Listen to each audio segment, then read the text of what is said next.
My name is Tony Burnette, and I hail from Enfield, North Carolina, from a place called Black Bottom. And as a little boy growing up in Black Bottom, so you can imagine if the name of it is Black Bottom, you can imagine the people that inhabit Black Bottom that are all black. I walk to school each and every day from where I lived, and those mean streets that I lived on, you had to fight on those streets every day going to school. But my mom and grandmother made sure that I got an education. And as I was coming up in high school, I did a ride along with the Enfield Police Department, and it always intrigued me. I looked at policing at that time, respectable. I saw those gentlemen, those officers riding those cars, and, I said, you know what, that's what I want to do with my life. I want to commit my life to serving others. And from that point, I ended up going into the military, not going into law enforcement at that time, but ended up going into the United States Navy. And that service gave me an opportunity to meet so many people from all across America, people of all shades and colors. And it taught me how to work with others to make things happen.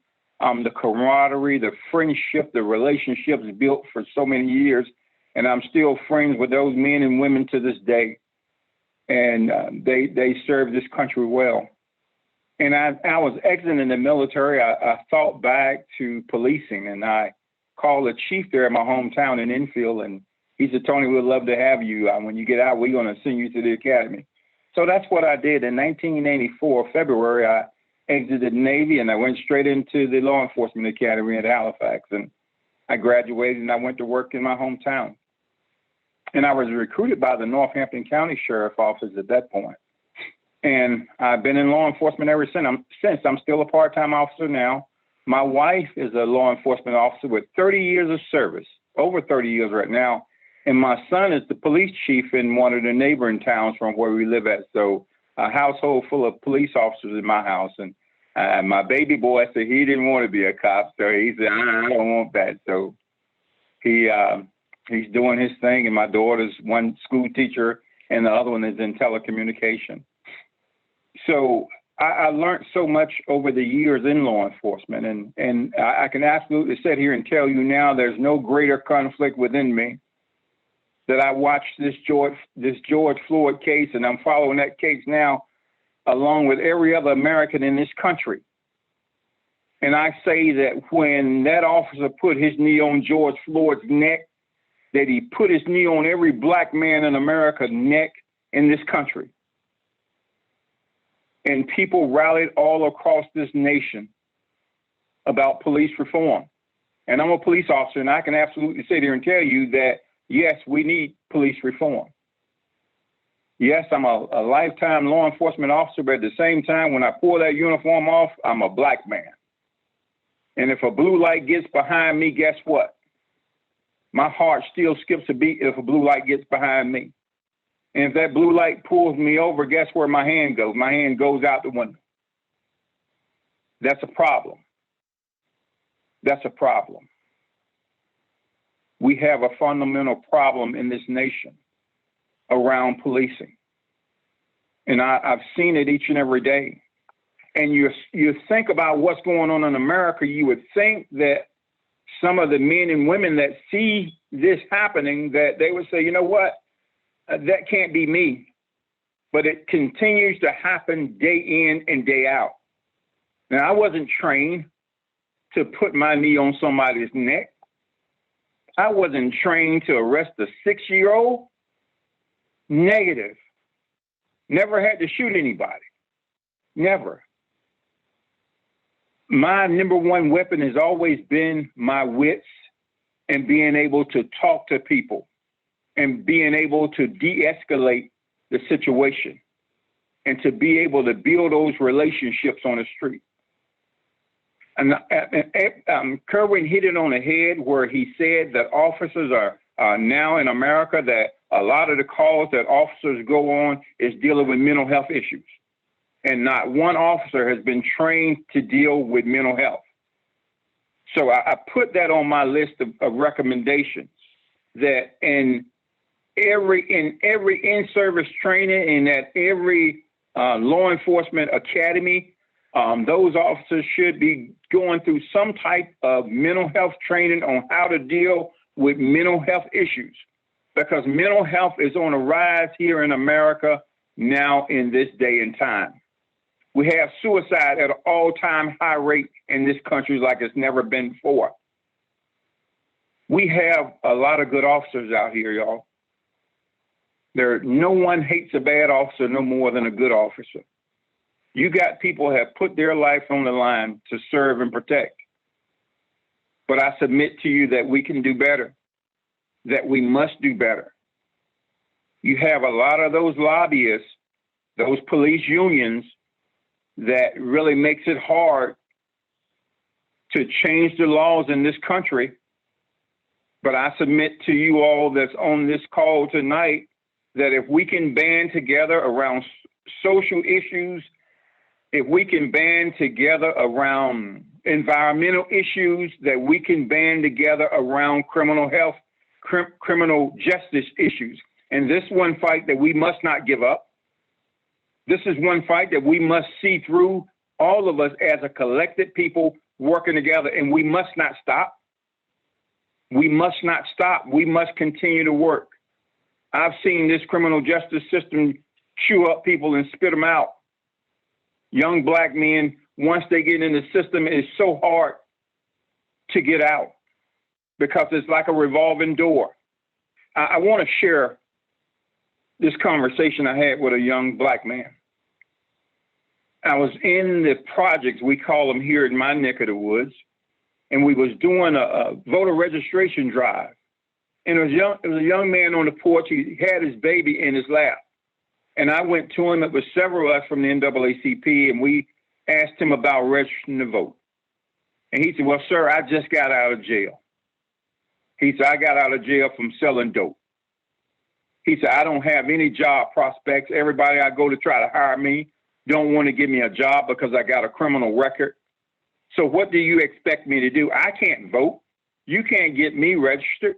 So what type of hope do I have? And the young man was right. He said, I can't even go and get on food stamps. He said, so what do you expect me to do? How can I feed my baby? He said, so, sir, you know what, Mr. NAACP president? I'm going to have to go back to slinging dope in order to make ends meet. And that rocked me to my core, hearing that young man say that. And seeing that revolving door, once you get caught up in that criminal justice system and it goes around a vicious circle. Here was my remedy to that, and I want you guys to hear me on it. We created a program here in Northampton County called Operation Restore Hope. And what that Operation Restore Hope did, and what we're still working with it to do now, we called together our judges, our attorneys, and our clerk of superior court, and we asked those folks would they sit in on this Operation Restore Hope. And what that was helping these young people get their criminal records expunged so they could get good jobs. And I tell you that people turned out, and they turned out in groves, because they saw for once that the criminal justice system working on their behalf for once. So it's things that the criminal justice system can do and must do in order to show people that yes, we enforce laws, but at the same time, yes, we help people. That's what we are here. That's why we are here to serve. And that resonated to the counties next to ours. And the NAACP president in that county started having Operation Restore Hope over there, giving young people, old people, the hope to say that it isn't over, that together we can turn this thing around. I had an opportunity to sit on the Halifax, Northampton Reentry Council, helping people when they're getting out of jail to get jobs. That was one thing that we found it very hard to do, and to try to break that vicious cycle. How can we get those people back to work? And we talked to the different companies in our area about employing people with criminal records. And we put pressure on them. and they decide to give those guys an opportunity. But we can do more. We can do more. Here's some recommendations that I have for the criminal justice system. In-service training, in our in-service training, and I go to in-service training every year, and I'm telling you, we have nothing to touch on race. Nothing. And I'm constantly asking instructors each year, when are we going to talk about race in criminal justice and law enforcement? When are we going to talk about that? We talk about juvenile sensitivity, but we never talk about race. We talk about implicit biases. We just started talking about implicit biases in our in-service training. Those are the type of issues that should be on the forefront when it comes to law enforcement, to criminal justice issues. Those issues right there should be on the forefront. Community policing. Community policing. Back in the early 90s, when I ended up here in Northampton County, I had to live where I worked. When the sheriff brought me into this county, he said, Tony, we need you to live in the community in which you work. And I moved to a place called Garysburg, North Carolina, and that's where I worked. And the people in that community knew me, and I knew the people in that community. You know why? Because I was vested in that community. I lived there. Those people knew me. They saw me each day in and out of uniform. I went to their church. I became a member of that church. So guess what, people? Those people trusted in me. If you all just think back right now, you have so many crimes that's going unsolved. Why is that? Because people are not having that. People are getting away from having the trust in law enforcement. The regular person on the street solves the crime. Somebody picks up the telephone and calls it in and say, officer, you know, I witnessed this. I want to come forward. And that helps solve the case. But when people are afraid to come forward because they're afraid of law enforcement, you have a total breakdown. So I say to you that we must have our officers living in the community in which they serve. Case in point, in St. Louis, you had the Brown case there where he was shot there in St. Louis, and they found out that those officers policing that town, they lived in the suburbs. They came into that town to police, and they went back out. So how did the citizens in that town, how did they build a relationship with those officers? They didn't. And I think Kerwin hit on that, where he said that policing, that militarism in the policing, and it's easy to get caught up in that, us against them. And it can't be an us against them.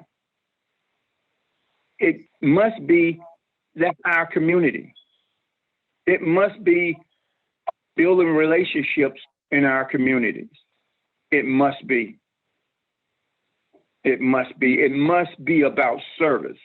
I say to you that we must make it strenuous for someone coming into law enforcement. We need to make sure that they are being vetted thoroughly, that we don't let any bad seeds put a badge on them on their chest, that we don't let a racist put a badge on his chest. We must make it harder. We must. Right now, it's so easy to come in law enforcement where those checks are not done. We must know this person's background before we give him a gun or a badge and give him the authority to go out and kill, to shoot somebody. So we must put those in place. I say to you, if we can band together, if we can be coalesced, if we can band together and we can stop a pipeline, millions and billions of dollars, I say to you this day, we can band together today for criminal justice reform. But I say to you as well that we need our officers. If I pick up that phone right now and I dial 911, I want an officer to come to my house. But at the same time, when that officer comes to my house, I don't need him killing me either. I need him to respect me as a citizen of this country and of this state. And I want to tell you guys something, that I look at law enforcement, I am a servant, that I serve you. And I tell all young police officers, men and women, that the citizens don't serve you, you serve the citizens. You are a public servant.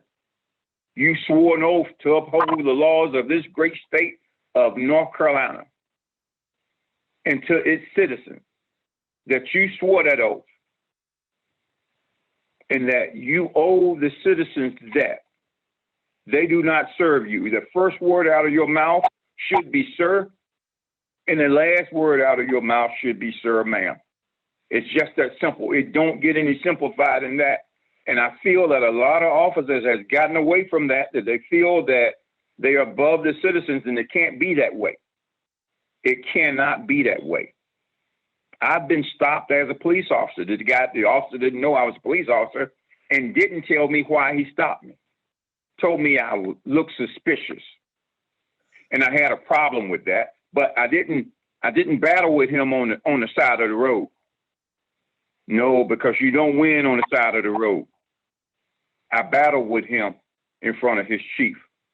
I battled with him, holding him accountable, because I told his chief, if he stopped me that way, how many other citizens have he done that same way? And it's so crucial. It's so crucial that the interactions that officers make with people, I call them deposits or withdrawals. I love making deposits. I love making deposits. I hate withdrawals. Deposits will give you dividends. It's called respect. In order to receive it, you must first give it.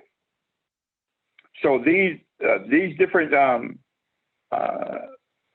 what I'm telling you guys now on the issues that we can definitely work on, mental health issues, that we put that in the officers' training on how to deal with mental health. And I'm coming to a close, but I want to share with you on this call, and I've been on several calls dealing with mental health patients, and they was really scary calls because I had no training dealing with those mental health patients. I went to this one gentleman's house. He was off his medication. And when I drove up to that gentleman's house, he had knocked out every window in his home. Every window in his home, he had knocked the window out. And he broke out the screen door while I was there. How do you handle that situation, ladies and gentlemen? We tried to talk him out. We finally got his sisters and his family members to come up there. And after we stayed there for about 2 hours, urging him, coaching him on, he finally came out where we was able to take him into custody at that time, but we didn't arrest him. We did what we call a commitment order on him, sending him to the hospital to be evaluated, and they come to find out he was off his medication. I say this, we didn't have to kill him, and we didn't. That what you see that's going on in America right now, I don't know about what those folks are doing. I say to you, they wasn't trained that way. And we must hold them accountable, because every time you see an officer getting something being found not guilty on an officer, it hurts the Black community, because where's the justice? Where's the justice? The George Floyd case right now, I'm telling you, that case is being watched all over America. And people are still saying right now, will those people find him not guilty? It shouldn't be a question of this man's guilt. Everybody in America saw it. So why should we be second guessing on what the jury is thinking about? But we do. That seed is already planted. We've seen it so many times. But I'd like to thank you all for listening to me tonight. I really do thank the host and everyone for inviting me to speak. God bless you, and God bless your friends.